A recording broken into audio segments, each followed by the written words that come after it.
Welcome to this next lesson where we're dealing with simplifying rational expressions. Now keep in mind, rational expressions, as we've already defined in the previous videos, are basically dealing with, normally, fractions. And these fractions are never have a denominator of 0. So keep that in mind. Another thing is now we're going to simplify. So we have to see what's common at the numerator, what's common at the denominator, and then from there, of course, cross things out that is common. But before we cross out anything, once we simplify, state the NPVs, especially in the denominator. If you don't do it in the denominator, then you're not finding the NPVs. In class example 1, where we're dealing with page 433, it's dealing with the whole fact of, well, it's asking us to simplify. Once we simplify, state the non-PVs as restrictions. So keep in mind, every time we actually ask for restrictions, we always want to focus on the whole fact of actually showing that restrictions are with the variable with a cannot equal to. So looking at the first one here, 12x squared over 2x. Now, the NPV, before we simplify, we're going to be realizing 2x cannot equal to 0. Well, divide by 2 on both sides. You're going to be realizing x cannot equal to 0. That is your NPV. But we still have to simplify to actually go on with this. So what's common between here? The 2 and the 12, because they're both in the 2 times table, and that becomes 6 over here. The x crosses out with that x, so we're left over with 6x and comma, x cannot be 0.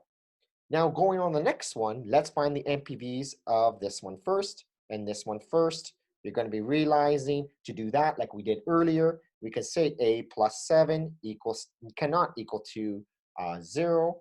So minus 7 would give us this whole fact of knowing that a cannot be negative 7.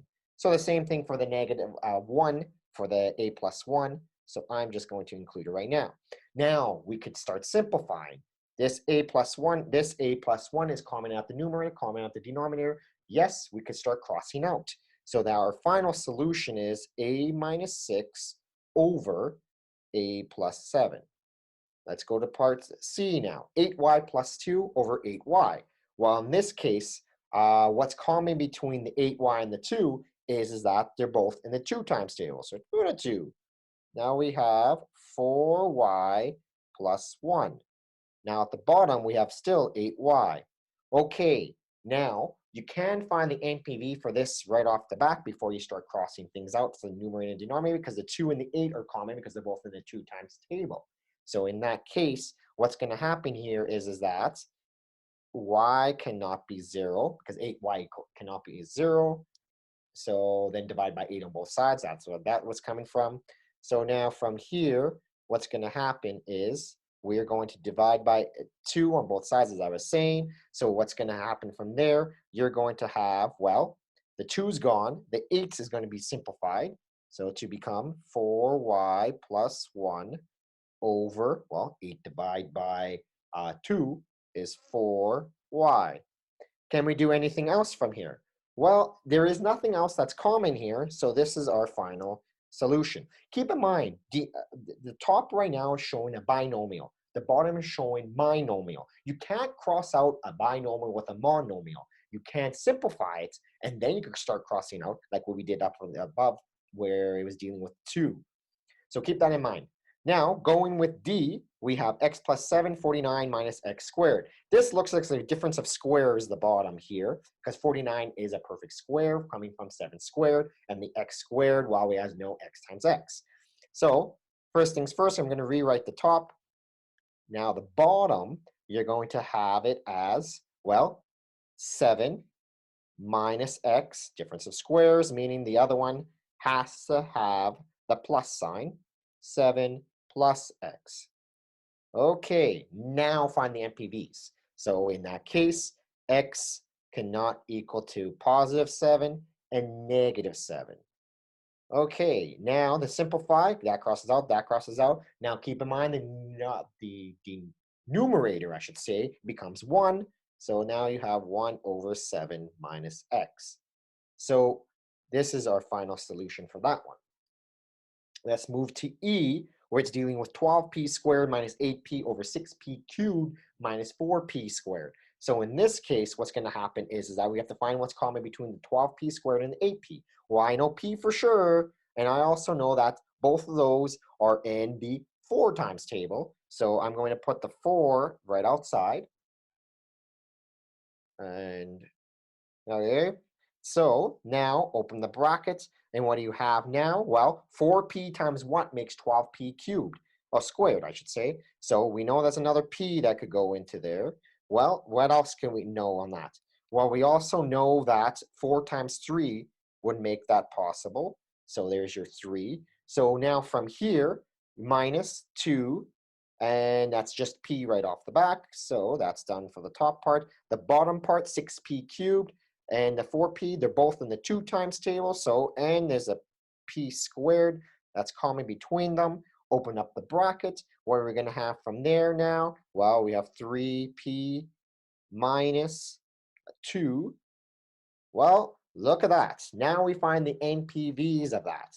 Now keep in mind, NPV of this one is not going to be a straightforward 3p minus 2 cannot equal to 0.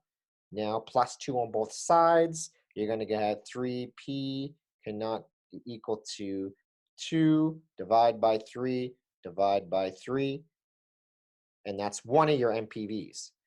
Now the next one, 2p squared, well, if you make p equal to 0, no matter what, that's your other NPV. So that makes it, the other NPV is going to be 0.